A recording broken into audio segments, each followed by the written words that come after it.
je suis formateur aussi dans l'ONG parce que maman Lubaki, quelles sont aussi les actions que ça dans le terrain. L'action à minene au de Salaka, c'est la formation. La dernière fois, c'était ici parce que je suis formateur dans le domaine de la transformation agroalimentaire, gestion et traitement des déchets, marketing appliqué et entrepreneuriat. Donc dans la transformation, il y en a beaucoup de secteurs. La fois passée, nous avons formé la savonnerie.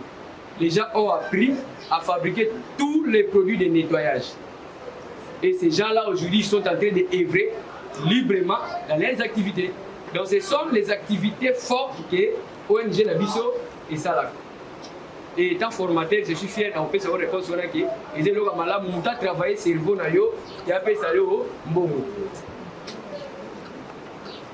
Alors l'entrepreneuriat, biso nyos toza entrepreneur. Ato te kaka moi mikate na yo ba benga mo commerce. Mais en réalité aux entrepreneurs parce qu'entrepreneur par définition dans mutu nyos a créé activité où ils ont généré bénéfices capable de créer de l'emploi. Donc tant que yo zo kaka moi mikate na yo lo sala. Ozo te ka chaque tongo et bimisi bénéfice à 20 000. Aujourd'hui 10 000 au tien à 4, 10 000 au lié. 10 000 wana salaire na yo aux travailleurs. C'est-à-dire aux entrepreneurs sans comme il y a. Tant que vous avez mikate na yo wana, ils ont déjà activité commerciale aux sala. Alors, dans tous les pays du monde où ils ont développé, ce n'est pas l'État qui développe les pays comme ça. Non. Ce sont les secteurs privés. Batuloko la biso na bino. Ma société nyos yeminene na mukili ya l'été za la gâté. Et là ma société ya privée. Mais yonde l'État ko pesa yo makoki oise ozana pozo sala nini na pozo na sala usine ya mabanga. OK, guichet unique comme na kati ya ministère de la justice ya commerce omoni ta yo kokoto kuti ba policier papa na lina sali sa mikanda oyebana nanya na mutu te policier na zio kopi nae ati abengi mutu mo pembeni yaka dimisele mikanda salabwe pesa biso $300 yo po yebito seni ni opesi lobi mikande bino mami ki ona mezo to ba yawe bakangi yo fo mikanda parce que mikanda nyonso ya l'état lelo eza na timbre to na détermination. Et là, qu'est-ce que tu as fait? Il faut ça. Mais bon, solo là. Comprendre qu'il y a ma mère pendant le bâtiment à parler. Donc, ma mère là qui a entendu ma bonne les ATP. Donc, mon conduit ici a commis. Il est le chef de division et il y a entrepreneuriat. Donc, on a pensé à la vie surtout comme ça va ici. Au Fanda, Oyo Kaye. Il est là. Il peut se lever pour l'accueillir.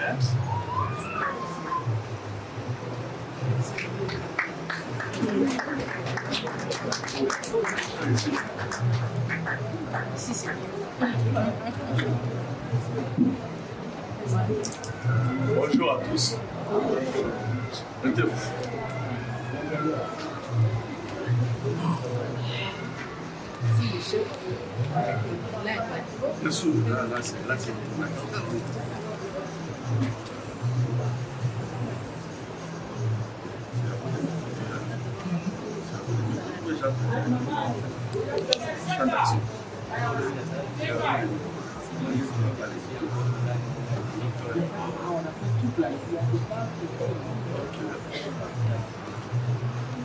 Bonjour à tous. Est-ce que tu as promis si tu as musala?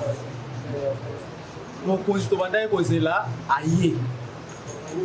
Donc, porte-parole, il y a un entrepreneur. C'est là que mon consi aya pour que tu aies un peu. C'est ça pour moi. Tu ne pas qui bon non?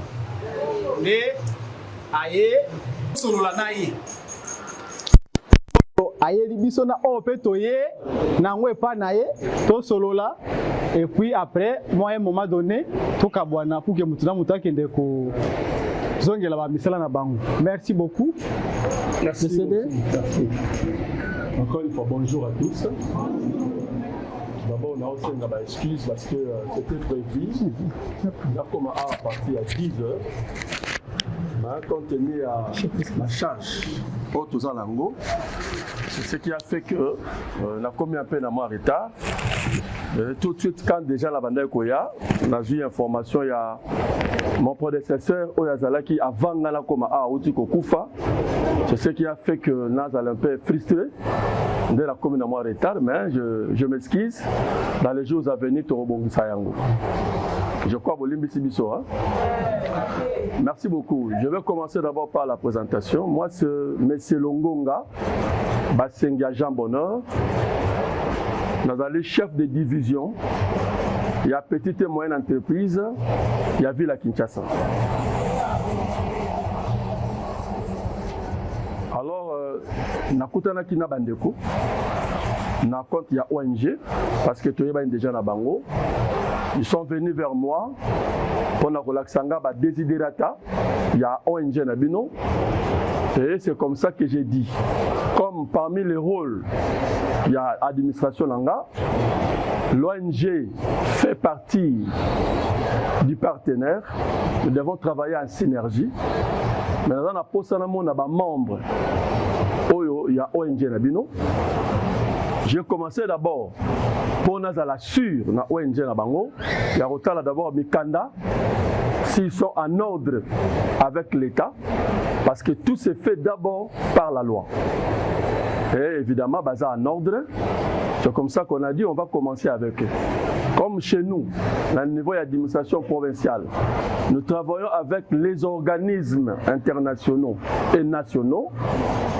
Dans le cadre, il y a qu'à financer PME, parce que vous savez aujourd'hui, d'ailleurs ça fait partie de la vision du chef de l'État, son Excellence M. Félix Antoine Tshisekedi, président de la République. Oyo alobi alingi amona ba Congolais ba comme ba millionnaire. Ba comme un millionnaire comment? Il faut te faire émerger bango en leur donnant les moyens ou les financements pour que l'activité bazali ko sala. Bazali ko permettre l'État à survivre. Batouana bazala toujours développé. Et c'est ce que nous voulons faire. Alors aujourd'hui, c'était prévu. Naya, n'a pas prise de contact Nabino. Nasola Nabino. Nayoka nini bino bozalango lokola bosenga.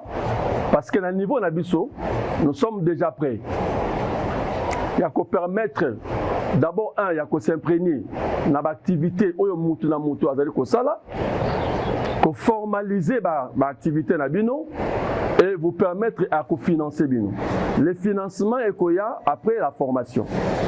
Et ces financements, ils sont accrédités, ils sont fincatés. Ça, c'est la subvention. L'État congolais a un partenariat avec la Banque mondiale qui a mis à la disposition, il y a PME, il y a micro, il y a RDC, parce qu'on avait choisi 4 provinces, donc Kinshasa est parmi. Pour permettre à ce que bateau bazaba micro, donc les tout petits commerçants, ont la possibilité dans 2 ans, dans 3 ans, comme appelle émerger parce que tant que yo une activité et que l'activité na yo obanda ki na topo moko ya nguba lobi komi na saki au travail au côté au engager batu tant vous avez engagé batu vous diminuez déjà le chômage l'État a besoin de l'État vous allez soutenir l'État. C'est comme ça que l'État à son tour parce que mboke vivre à na PME dans tous les pays au monde. La France a été développée par la minéralité. La France a été développée par le PME, les micros que vous êtes. Parce que Binonde vous avez créé l'emploi. Alors l'État a obligé à tout prendre pour permettre Binobo émerger, pour mettre les moyens. Et les moyens sont là. Mais avant, il y a que permettre que faire nos moyens, on doit vous former, on doit formaliser vos activités. Il faut tout l'accabino, ce qu'on appelle la culture fiscale. Yambo cannabis, ce civisme-là, vous devez maîtriser ça et permettre à ce que, tant que vous avez une possibilité, dans le domaine où vous avez domaine où vous maîtrisez, les cabons d'amba pesio, dans l'activité vous allez pour que lobby, yo o mata, o benda pi ba mususu oyo, baza côté l'engala jusque là. Voilà pourquoi ma présence est là. Donc, on prépare pour la formation. La formation peut peut-être durer une semaine. pour permettre à ce que tu maîtrises et tu yeba comment vous donner aussi l'idéal sur la création des entreprises et aussi vous amener à maîtriser bien l'activité au Botoko Sala et aussi à koyeba comment économiser pour que eloko soko bandi na moko lobby économie balé lobby économie satu bon de l'État congolais à cause se retrouver. Donc en peu de mots, voilà ce que je voulais vous dire. Alors, mais au moins, à niveau Nabiso, avec l'ONG que nous sommes en synergie, on prépare la formation. Aujourd'hui, c'était la prise de contact. Namo Nabino, pour approfondir. Je crois, j'avais demandé à ce qu'on puisse vous enregistrer. Potoye Babino, parce qu'aujourd'hui, l'État a pris les choses à main. Ne peut pas être commerçant, malgré Azali Koteka, mais il y a que l'État Azali. Il faut que l'État Azali. Et pour Bino travailler malamu, il faut l'État protéger Bino. C'est comme ça qu'il y a les fiches d'enregistrement, qu'on doit tous vous enregistrer pour que le niveau de la structure d'encadrement, structure de promotion, structure de protection. Nous, en tant que ministère, tant que nous avons enregistré Bino, nous allons colongola Bino dans l'informel. Pour arriver au formel, ça dit vous devez comprendre, en tant que commerçant, doit faire par tous les moyens à permettre Bino Bozo à moyens pour permettre que Boza Kousa l'activité, Bozo fout à l'État et Mboka Etambola Kabongo. Je crois dans la Zaker na makamna zoloba et le reste dans le canal yoka ba question aux pas na bino ya ko peser nga soki boza nango et puis aussi ba contact parce que je vais vous donner mes coordonnées pour que d'ici la semaine prochaine Toko a déjà musique parce que nous à notre niveau tout est déjà fin prêt. On attendait simplement que les bons moments arrivent pour qu'on fait marche ensemble. Merci beaucoup. Et là, on va la gagner dans la taxe. Bientôt, au foot, on va taxe, union, économie, environnement, pantalon.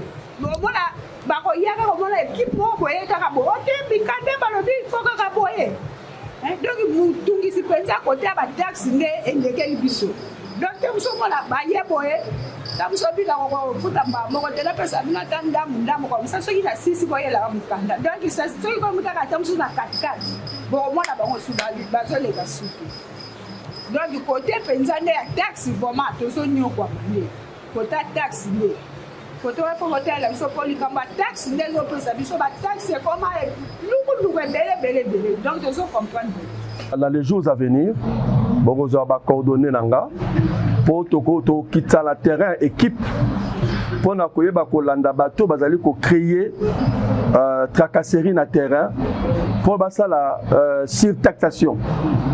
Parce qu'il y a une loi en français qui dit trop de taxes tue les taxes. Mais il faut organiser ça. Il y avait un désordre, mais nous voulons maintenant prendre les choses en main pour que dans il y ait des taxes, même moto dans la boutique. Parce que moto dans la boutique, il y a des documents censés à kofuta. A kofuta des documents non sautés. Mais tout le monde ils la centraliser pour éviter cette tracasserie là. Et na mikolo koya, au moment na ba équipe na biso, ba kozala sur terrain. Ba kozala na ba chasible pour na kolandela ba tracasserie wana. Et bino pe fo bo dénoncaka. Bato bazoya na ba service na bino, ba boutique na bino, pour na kosenga mbongo à l'État ba futa ngo na balabala te. Mbongo l'État ba futa ngo na bureau. Vous avez ce plein droit, madame. Moutawoti nanda kuna ya yeba ordre de mission batunaka na ba terrain, musu ba falsifier ba signature ba kondi. Yoko pesa mutumbongo te parce qu'il y a na bureau non. Quand mutaye na boutique na yo, aye ko s'informer, aye ko se renseigner na ba activité ozo sala pour na futu ba mikanda. Mais pour na mbongo, faut que nous futa mbongo na bureau. Ko pesa mutumbongo na balabala te parce que pesa mutumbongo na balabala, c'est que yo moko mutu appuyer, yo mutu encourager mutu wana. Vous avez le droit de refuser tant agent la carte à maison na yo, au moins na kamneza kitoko. Toza na droit boya. Vous avez ce plein droit. L'État peut son pouvoir wana. Parce que mutu oyo ça l'activité zali yo. Biso za l'État, tozo ya kaka pona ko encadrer bino. Mais tozo ya te poto lokatsusu, to détruire bino. Alors yo peut ko favoriser te. Ba za l'État bazo ya pa na yo, yo wana ko pesa bango mbongo po et puis pas ya bato ba commerçant, ba linga ko na ba communauté.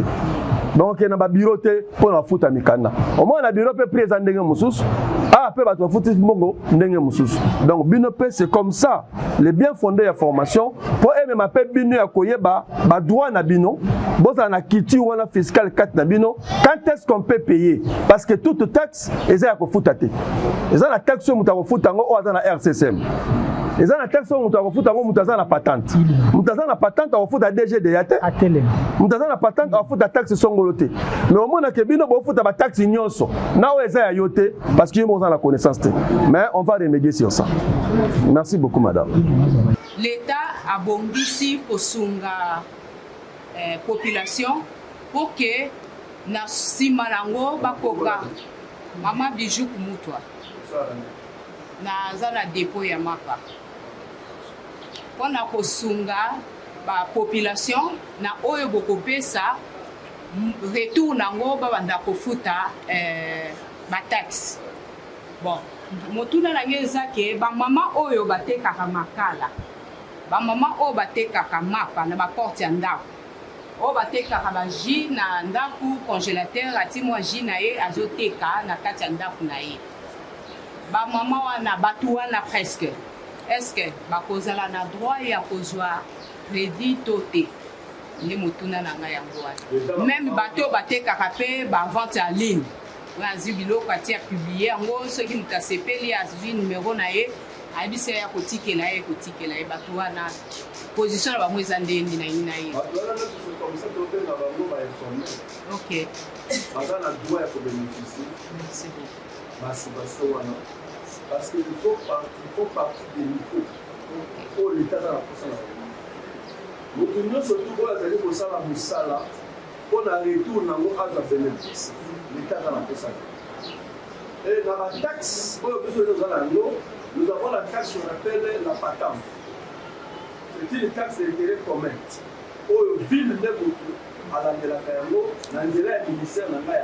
Mais la carte ya patente la rubrique ezali na arrêté ya l'état okomona ke batie pe na mwana sirere aza patente maman oyo pe azwi sani na ye ya fufu atie liboso ya ndako c'est un patenté l'état apesi mutu droit ya kobanda commerce kobanda na $1 $1 c'est presque 3000 francs congolais jusqu'à $10,000 donc mutu déjà liboso ya ndako na ye asali commerce na ye même ateza mukie l'état lobi mutu wana za commerçant azo mérité alors ko la bandi na mukie lobi progressivement akoma pe na dépôt ya basaki ya fufu akoma pe na dépôt ya makala akoma pe na maison ya coordonnerie donc ba ko bénéficier pe na bango donc tu as pe na poser ya ba micro wana merci beaucoup question na eza simple pendant tout na yani kinaia OK question na ezali na tuna otangi olobi awa na ville de province ya Kinshasa na ba province mususu ebite est-ce que gouvernement congolais première fois esa espérance yango to batu mususu ba bénéficier ki na yango na ba province mususu to na ville de Kinshasa. Deuxième question na ezali l'état aza bébé tête au moins na mukazo tie na poche te l'état aza mtumene na vision munene.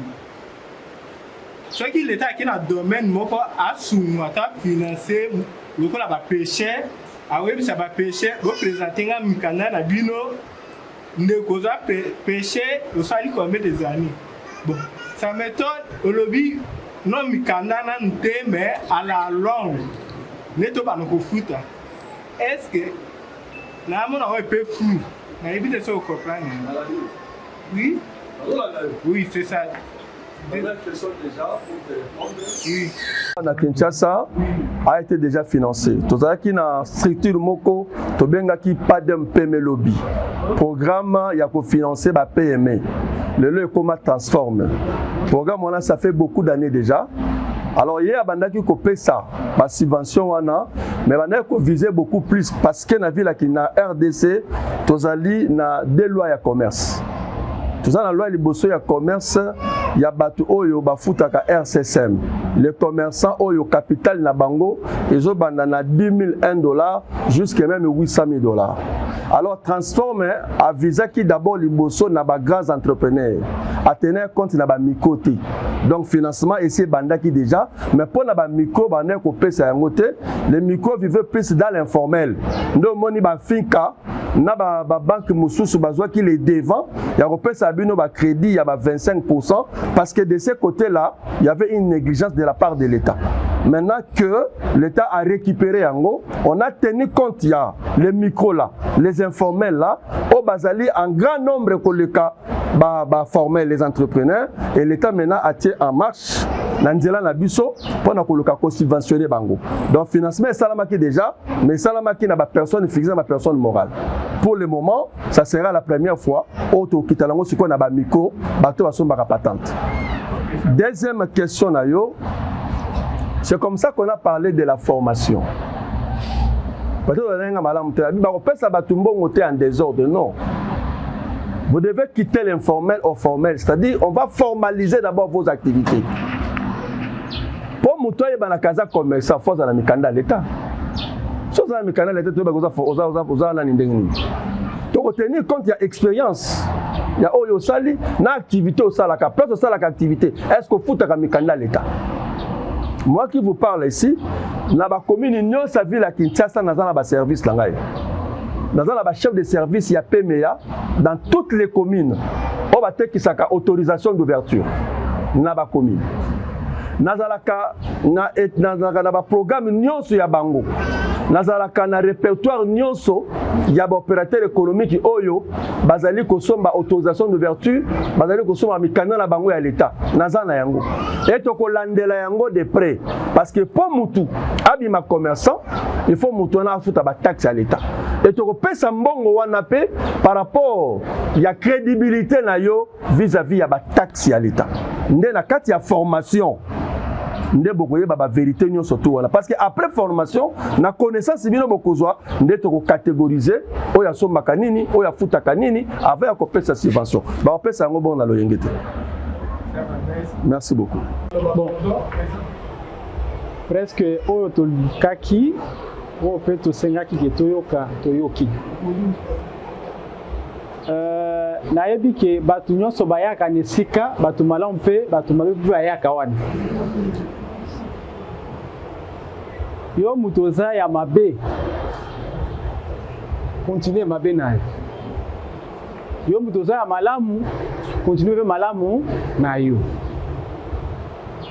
Il y a des fois bozo mona poto vandi awa na se mais la personne que vous voyez donc gouvernement congolais na capital entrepreneuriat yende mutazo représenter la ville ya Kinshasa. Ce qui dossier n'est pas gouverneur, ba ko benga ne ya ko traiter makambo ba financement.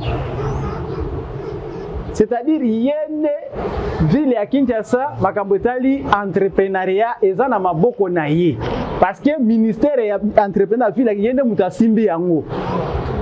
Et alobi makambo eza très important. Et azoko marteler parce que oui toyebi des Congolais baza sérieuxté. Des Congolais baza ba sérieuxté. Surtout les baoki kama mbongo ba ko tonda wa plein. Et à la fin de compte, azumbo on a tout la muzi wazas. Akimi. Et puis biso so komi otabola na ba avocat ko sambaka pono kimi na mbongo abatuani. Eza malamu te. Tous à la batu comme responsable. Tofungoli mutema pour que ba memba bino vers l'État bozwa oyo ba poste na bino elingi. Bino pe na part na bino bosunga pe ONG. Bosunga biso pour que tous la musala monga malam bino pe bo se retrouver plus. Mais ceux qui bino bosungi biso te. Est-ce que bino bosunga malisu malam? Tout le monde. Il fallait avoir identifié par l'ONG. Totali intérêt na biso mon côté, mais biso ONG to lobby eza pour na développement. Comment toko développer mboka na biso ndenge mokonza to loba. Mais c'est ça des histoires qu'on peut développer notre pays. Les entrepreneuriat. Mais ceux qui biso sikoyo to lingi. Na to loba même le CD ils vont te parler. Makambasane maman posé une question au collègue à Batubambongo et tout et moi-même j'ai vécu ça. J'ai vécu ça. Il y a des gens azui na makamme comme si commerce. Il vient auprès des Congolais. Azui mbongo hôtel ninga atoni simbongo. Ndenge se ndemo konza otoloba. Demandez la RSSM, demandez l'identification nationale. Mais nous avons la compétence, il y a un micro, comme aujourd'hui marché, et comme si on se passe à l'ini, basta la bilo quoi. Mais na loba qui na bino que biso za makambo na te. Nous voulons la sincérité. Nous voulons marcher avec Dieu. Parce que sans Nzambe to kobongate, sans Nzambe to kotombama te. Et aujourd'hui même, nous avons instruire nos collaborateurs tout. Et j'avais dit que non, il y aura les antennes. Même ici au niveau des sièges nationaux, il y a des gens. Parce que le contrôle est la sévère. Donc, ce que je vous dis là, je ne mange pas les mots. Contrôle est la sévère. Mais yo muto bombe la kande kono li solo ye bisai. A okende kote musa ko kwa na fo pool e komi ya scout to mona ki mo konza yaki makomo ya biso monzo keza makamuna biso te. Ake kote mususu. Mais c'est le temps. Koye bisa bango baya. Moment au porte ça où mais quand la moment moko pe et comme exigence mo ko côté comme difficile. Je ne mange pas les mots. Mais héros et opportunités ONG bengisi batu. Baya. Tout là qui s'appelle Onzela ndenge bazo là qui s'appelle biso Onzela la kata ONG mutu po posa bisa que congolais nyonso asadine a se retrouver toi na posa te ka égoïsme wana kaka ba membre ONG nde bango ba bonga et bango kuna bonga te. Non, nous ne sommes pas là. Nous voulons que tout le monde a se retrouver. Nous voulons que tout le monde a se sentir qu'il est responsable, a se sentir qu'il est à l'aise na place à Zaleli. Et pour chuter na kumisi mingi le chef d'Abisso, le chef de division provinciale, Oyaye, pour honorer Malobanaye, parce qu'il il est autorité, mais avec mon sinzo, ah, dans sa formation, dans sa boy, ah, bino pour moi, ah, oui, ça va comme avancer, bon ça y est, ma copine bagate ça y est, et baby. Mais comme il y a un souci, paye Abisso, bande konaye, à l'ongwe na bureau, il y a des secrets, monsieur bino bébé à toi, mais on a yebi, à l'ongwe. Aïe. Pe oya zala qui n'a pas ça le pas na bino pas ça ni à lobby. Et ça parmi des gens rares. Bolimbi sangai. Et non le baki o moni biso bangala. To za ka batu mo ka boyete. To linga komi qui dit ça pour que intérêt à mutuyo social. Moi iloko ba bengi social. Fallait mutuyo ça na iloko wani. Asno li mutu ka na embouteillage. Est-ce na besu ko ba embouteillage na bi papa. Bolimbi si sundola mutuka. Yaka na moto. Mais tu as dit que tu as moto, tu as risqué un peu. Tu as des risques. Si tu as un accident dans la moto, c'est bon pour charger. Mais en demi, tu risque de avoir un nyonso, aïe comme on a biso. Biso peut na part na biso. Tu es la responsable. Na seni na biso la responsable. Et ça c'est oya o moninga na dimi na âge. Mais la ba faire na dimité. Na ba faire na dimité. Et d'abord, dans le bac au début, il y a des fois les chefs à Bossanaki que vous serez protégés tel que vous êtes là. Attends, service n'est pas yekuna. Là qui s'est affiché directement sur embêté Tinder out. Na kobenga. Que voilà parce que tout ça déjà partenariat ngai ba membre na ONG ba komi direct. Patente wana ko banale ba lo patente. Yo ke de kunate. Tout est cosa la focaliser na niveau ONG. Tout ONG. Oh makamuno so yaka na ONG. ONG azui amemenge pa nae. So ki okenda ba commune ona meme pa na bogumese kende kuna okusura bogumese na okuna. C'est que je dis là je ne mange parce que na yebi bino entrepreneur et surtout des mamans. Bon me makamba ko me manga to kende OK. Ba mo boy OK. Après so ozuli kambo ONG wana non. Awa biso tozana ba norme na biso. Lele ko makambo mikanda yaka na ONG sala makambo nyonso. Comme preuve là c'est bino non. Les gens ba fiche d'identification. Lele kei. Après si so affiche autre. Signé par qui? Et ça il y a signé non? Yango. Est-ce que bino ba signer na fiche? Là vous savez ba signer na fiche. Eh ba maman. Là vous savez ma fiche de là qui? Mais maman si quoi hier maman m'a posé une question jour wana. Maman nani? Eh maman, est-ce que mais comment caché yango logo ezate caché ezate ezaki bongo te maman mais awa siko bomoni logo na nini en plus na lisusu nini signature pe signature ya n'importe qui te signature ya mokonzi numéro ya ville à Kinshasa ni comme l'entrepreneuriat et lui-même il est descendu sur terrain. On a confirmé que tout ça les aventure parce que beaucoup de gens posaient des questions. Ouais, ça va aventure. Ouais, ça va aventure. C'est quoi ça va aventure? Parce qu'il y a trop de blagues. Des Congolais bazar sérieux, c'est bazar sérieuxité. Mais toi linga que biso nyonso, toi ça la ini. Désormais aujourd'hui même, je dois dispatcher ma chef d'antenne parce que ba muso bazo ta musique ba ya kambala moko na siège ça sera aussi difficile. Ba to amunga fula bako suka na munga fula. Mutu mama azo superviser ba na munga fula. Mais bino ba to apembe nyo bino so boye na siège ya. Omani to ka boli siko so bo sisi na bino wa to kena changu. Siko ba to changu kuna ba tika ba to changu. Bino ba ta koto bo tika pe ba to ya koto. Mais eloko to kosenga bolingo ezala na biso nyonso. Oya Monique a se la quitter, c'est le temps de poser ma question. Ah na Monique bozala sur ma question. Oya ko déranger ngali souté. Na apena musala makasi ya kosala. Pona bino, musala na sala pona bino. To ba ki jour na mokoza longo biro retard pona musala na biso ya biloko. C'était ça, retard. Yango eloko na inepsa bino ka yango wana. Vraiment na pamboli nzambe. Pena kumisi nzambe na ndenge tozo kende. Je sais et je crois parce que toi ba na nzambe. Beaucoup de financement est bien. Peut beaucoup se retrouver. Pour les gens qui ne connaissent pas l'OANA, pour nous conseiller un bon côté, pour nous conseiller vraiment la non, mon conseil, à ça les locaux mongo, oh jamais, bah tu veux les balayer, bah tu bambon. Et pour ça là, esengo ya biso, esengo pe à tout moment pe ya mon conseil. Yango et loko n'engine pas binoka yango wana. Merci beaucoup. Bo Nzambe apambola bino. Nzambe apambola bino makasi. Tokende liboso. Tolobi tokende libo. OK. Bon ambassadeur qui na nous té officiellement na ONG c'est le temps. Na lo bana misu nai. OK obeta bona okoleka te. So d'ailleurs aux arrêter okozwa mbongo ndenge ni.